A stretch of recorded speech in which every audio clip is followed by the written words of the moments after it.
Ketogenic Diet Explained for Beginners. Parang gusto kong mag-diet pero hindi ko magawa. Ang hirap naman. Masarap kasi yung ulam eh. Kung kailan nag-diet, dyan naman masarap yung ulam. Ay, na-stress ako. Deserve kong kumain ng marami. Ano bang masarap ipa-food panda? Familiar ba ang mga linyang yan? O yan yung mga ginagamit mong linya noon? Gasgas na yan, kapatid. It's never too late to start your diet plan. Walang mali sa pagkain. Pero siguraduhin na may benefits sa katawan mo. So ito nga, itong video na ito ay magbibigay gabay sa inyo kung ano itong ketogenic diet and how does it work. Madaming diet ang dumaan sa atin. Ito ang top 5 diets na naging famous. Number 1, vegan diet. A vegan diet includes no animal products. Animal products can mean anything from meat, including fish, cheese, eggs, honey, and gelatin, a food ingredient obtained by boiling the skin, bones, or tendons of animals. If a food is made by or out of animal, it is not vegan.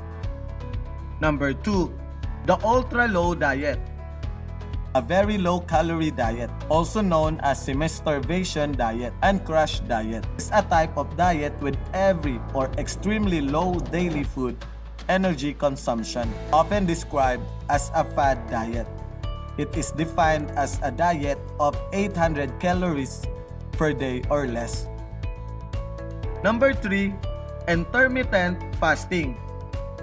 Methods of intermittent fasting include alternate day fasting, periodic fasting, and daily time restricted feeding.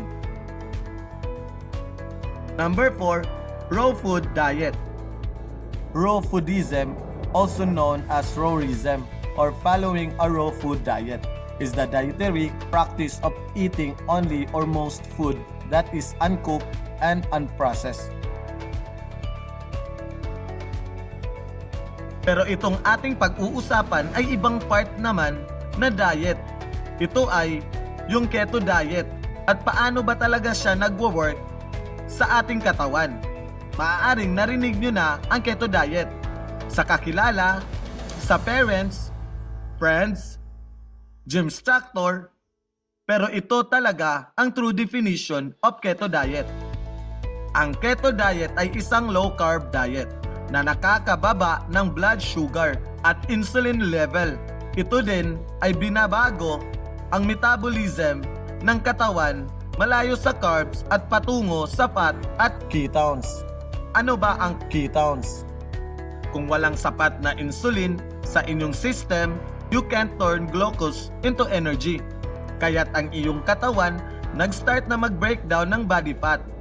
Ketones are chemical product of this process. Ano nga ba talaga ang keto diet? At ano ang magagawa niya sa katawan ko? Quick facts about keto diet. Pero bago tayo magsimula, don't forget to click the subscribe button and turn on the notification bell to keep you updated for our new uploaded videos. Comment and share for topic ideas. Ito na ang quick facts about keto diet. Ketosis occurs when the body is denied access to glucose. It means fuel source. In ketosis, stored fat is broken down for energy, producing ketones. Some people use a ketogenic diet to lose weight by forcing their body to burn surplus fat stores. The ketogenic diet was originally developed in 1920s to treat epilepsy, but was inadvertently discovered to offer many other health benefits.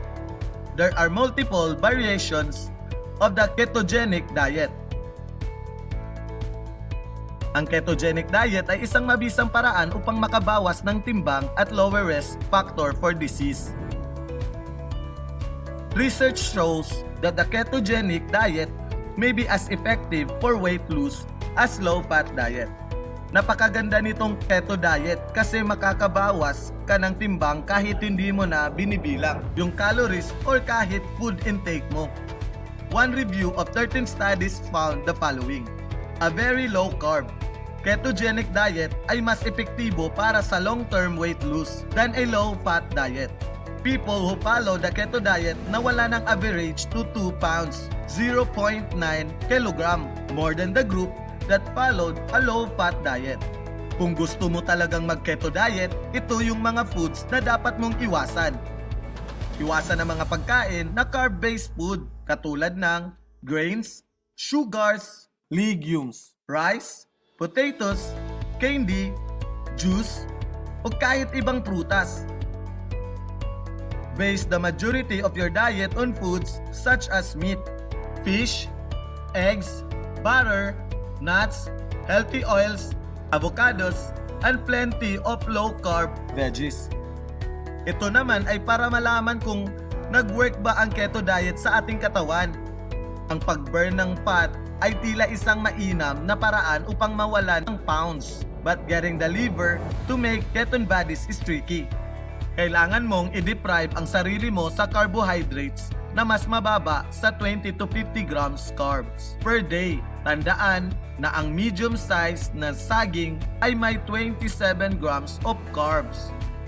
Karaniwan itong tumatagal ng ilang araw to reach the state of ketosis. Ang pagkain ng too much protein ay nakaka-interfere sa ketosis.